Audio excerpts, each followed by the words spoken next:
সবাইকে শুভরাত্রি জানিয়ে আমি ঘাটাল থেকে হাসি খুশি মিঠুদি। তো বন্ধুরা, আজ রাত্রের খাবারে আমি কি বানাচ্ছি বলো তো? সত্যি কথা বলতে কি, আমি নিজেও জানি না এই খাবারটার নাম কি বা কি বানাচ্ছি।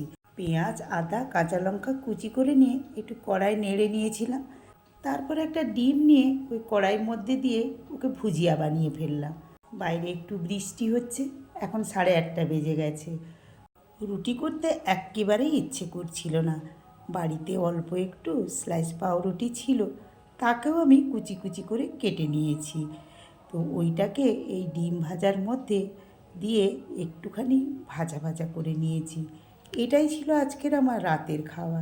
এই খাবারটার কি নাম দেয়া যায় বলো তো? তোমরা একটা নাম দিয়ে দিও তো।